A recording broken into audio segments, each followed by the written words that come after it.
of steel needed in sizzling conditions. It's time to seize the moment it's found. It's time to race. Pernah dengar sirkuit F1 yang disebut masterpiece tapi justru ditinggalkan begitu saja?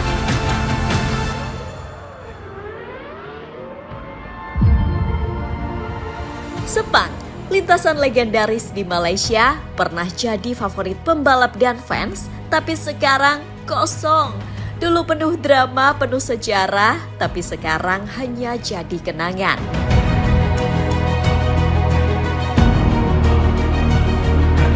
Tapi, kenapa F1 meninggalkan sirkuit sekeren ini?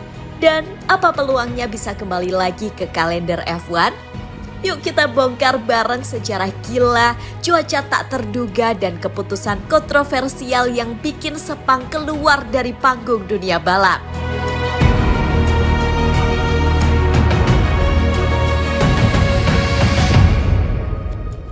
Sejarah awal Sepang. Semua berawal di tahun 1990-an saat Malaysia punya ambisi besar, yaitu jadi negara modern. Bukan cuma soal ekonomi dan infrastruktur, tapi juga Formula One. Waktu itu F1 lagi pengen banget ekspansi ke Asia Tenggara, dan Malaysia cocok banget. Lokasinya strategis, punya bandara internasional, dan yang paling penting niat. Dan akhirnya antara 1996 sampai 1999 dibangunlah sirkuit internasional Sepang yang cuma 45 km dari Kuala Lumpur. Dirancang sama Herman Tilke, arsitek sirkuit F1 paling terkenal. Dan meskipun desainnya sering dikritik, kali ini dia berhasil. Sepang bukan sekadar sirkuit. Ini lintasan 5,5 km dengan 15 tikungan, 8 jalur lurus, dan banyak banget peluang overtake. Desainnya ngalir, cepat, dan teknikal. Cocok buat balapan, cocok juga buat drama. Balapan pertama 1999. Akhirnya 17 Oktober 1999 sejarah baru dimulai. Malaysia resmi jadi tuan rumah Grand Prix Formula One pertamanya. Dan seolah semesta ikut merayakan, balapan perdana ini langsung penuh drama dan kejutan. Yang pertama, Michael Schumacher comeback. Setelah absen panjang karena patah kaki di GP Inggris, dia balik justru di Sepang dan langsung pole position. Tapi tunggu dulu, yang bikin momen ini makin ikonik adalah apa yang dia lakukan setelah itu. Schumacher gak ngejar kemenangan buat dirinya sendiri. Dia justru bantu rekan setimnya di Ferrari, Eddie Irvine, yang lagi bersaing ketat untuk jadi juara dunia.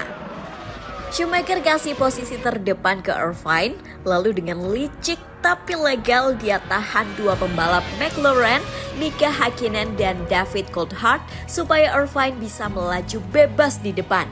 Strategi ini sukses, Ferrari finish 1-2. Tapi beberapa jam kemudian kontroversi meledak. Kedua mobil Ferrari dinyatakan ilegal. Mereka langsung didiskualifikasi karena komponen teknis yang dianggap melanggar aturan. Tapi drama gak berhenti di situ. Ferrari melakukan ajukan banding dan menang. Hasil balapan dikembalikan seperti semula. Sepang 1999 resmi ditutup dengan kemenangan Ferrari. Dan reputasi Malaysia sebagai tuan rumah balapan penuh drama resmi dimulai. Gak heran banyak yang bilang kalau Sepang gak cuma jadi tempat balapan. Ini adalah tempat sejarah dibuat. Musim 2000 dan peran Sepang di awal era F1 modern. Masuk musim 2000, Sepang langsung naik level. Dari sekadar tuan rumah baru, jadi seri penutup musim Formula One. Waktu itu gelar juara dunia udah dikunci, tapi gelar konstruktor masih diperebutkan Ferrari versus McLaren. Dan lagi-lagi Sepang kasih kita drama dari lap pertama. Michael Schumacher startnya pelan, lalu beruntun terjadi crash, keluar safety car, dan situasi langsung kacau. Tapi di balik semua itu, Ferrari tetap tampil dominan. Schumacher menang, diikuti David Coulthard di posisi 2 dan Rubens Barrichello, rekan setim barunya, finish ketiga. Ferrari resmi juara konstruktor di Sepang. 2 musim berturut-turut, 2 momen penting dan 2 cerita besar semua terjadi di Malaysia. Balapan ini juga jadi bukti kalau Sepang bukan cuma sirkuit keren, tapi juga medan perang penuh strategi dan tekanan. Cuacanya masih jadi tantangan, panas ekstrem, kelembaban tinggi, dan stamina pembalap benar-benar diuji habis-habisan. Setelah itu, Formula One sadar kalau Sepang bukan tempat penutup, tapi bisa jadi panggung awal musim F1. Makanya, sejak 2001 posisi Sepang diubah ke awal musim. Alasannya, cari cuaca lebih stabil dan naikin jumlah penonton. Balapan di awal musim biasanya punya hype lebih tinggi. Semua orang penasaran siapa yang paling siap. Tapi ternyata cuaca tetap gak bisa ditebak. Tahun 2001 hujan deras nyerbu Sepang. Salah satu tikungan hairpin sampai kebanjiran karena sistem drainasenya nggak siap. Beberapa pembalap aquaplaning langsung keluar lintasan ke gravel. Dan sejak saat itu, cuaca gila jadi ciri khas Sepang yang nggak bisa dipisahkan. Masuk era 2002 sampai 2008, Sepang benar-benar berkembang jadi sirkuit yang nggak bisa ditebak. Setiap tahun, balapan di sini selalu beda, gak ada dominasi yang terlalu lama. Dalam 7 musim itu, kita lihat 6 pemenang berbeda dari 5 tim yang berbeda. Di era ini, cuaca panas terik ada, hujan deras tiba-tiba juga ada, drama udah pasti. Ini juga masa-masa di mana banyak momen bersejarah tercipta di Sepang. Kimi Raikkonen dapetin kemenangan pertamanya di sini.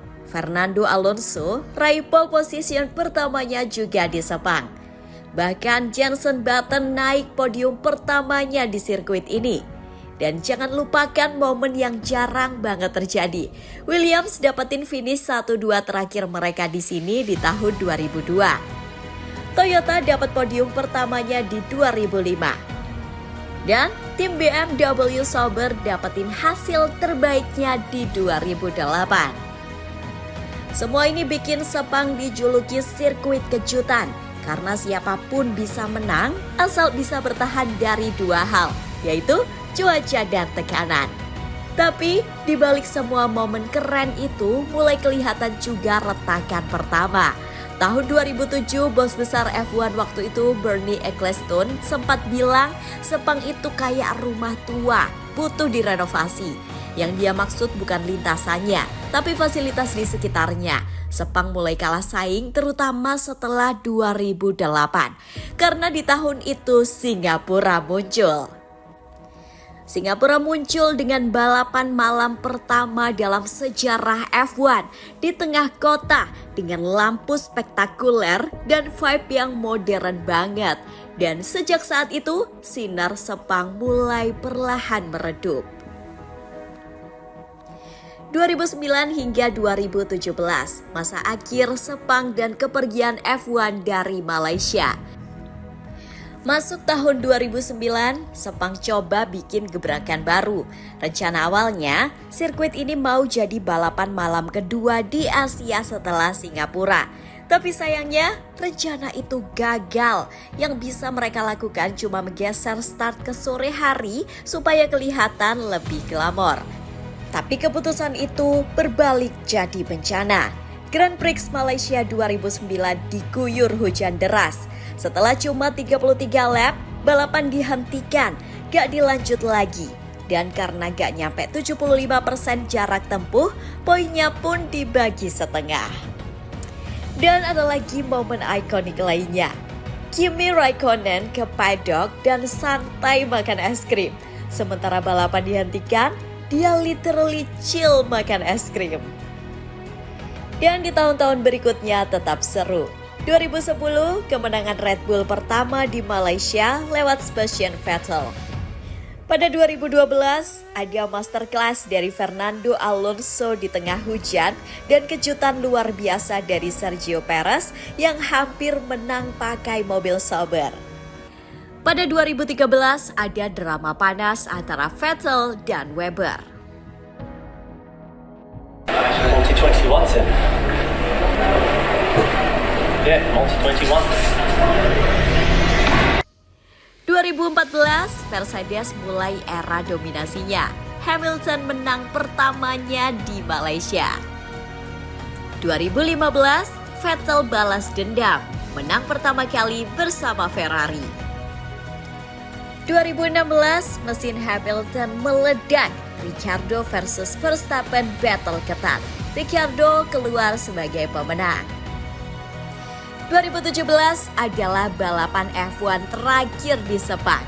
Max Verstappen dapat kado ulang tahun ke-20-nya di sini, yaitu menang di Sepang. Tapi juga ada momen absurd. Lance Stroll nabrak Vettel di lap pendinginan. Tapi walaupun balapannya masih seru, di balik layar Sepang sedang sekarat. Biaya untuk jadi tuan rumah F1 makin mahal, hampir 97 juta dolar per musim. Sementara penontonnya makin turun. Tahun 2008 126 ribu penonton, 2017 tinggal 110 ribu penonton. Sementara Singapura, tahun pertamanya aja udah 300 ribu penonton. Sponsor utama seperti Petronas pun berhenti bantu karena masalah keuangan. Dan yang paling bikin sakit, MotoGP justru makin populer di Malaysia. 85% penontonnya lokal dan biaya penyelenggaraan MotoGP jauh lebih murah, cuma sekitar 10 juta dolar. Akhirnya, pemerintah dan pengelola sirkuit harus realistis. F1 terlalu mahal, terlalu rumit, dan terlalu membosankan di era hybrid waktu itu. Bahkan, direktur sirkuit saat itu, Razlan Razali, bilang secara terang-terangan F1 sekarang itu membosankan. Dan begitulah, 2017 jadi tahun terakhir Sepang ada di kalender F1. Jadi, apakah kita akan melihat Sepang kembali di kalender F1? Kalau kamu tanya saya sih jawabannya ya. Bayangin aja, menggantikan balapan di Miami, Sepang bisa jadi surga balapan sejati. Sirkuit klasik, penuh sejarah, dan punya karakter yang gak dimiliki sirkuit baru. Tapi kalau kita lihat realitas sekarang, peluang itu sejujurnya sangat kecil. Karena penontonnya makin sedikit, cuma sekitar 45 ribu di 2016. Biaya hosting yang super mahal, dan persaingan dari sirkuit Asia lain seperti Jepang, China, dan Singapura. F1 sekarang juga lagi gandrung sama sirkuit kota dan gaya baru. Lihat aja Miami, Madrid, dan Las Vegas. Sementara sirkuit klasik seperti Sepang, Hockenheimring, bahkan Spa malah terpinggirkan dan jadi sistem rotasi. Jadi sayangnya walau kita rindu Sepang, kemungkinan besar Grand Prix Malaysia tak akan kembali dalam waktu dekat. Tapi untungnya kita masih bisa menikmati balapan-balapan legendaris Sepang lewat tayangan ulang. Kadang nostalgia justru lebih manis daripada tontonan masa kini. Sekian cerita tentang Sepang International Circuit, salah satu mahakarya yang pernah jadi jantung balapan Formula One Asia.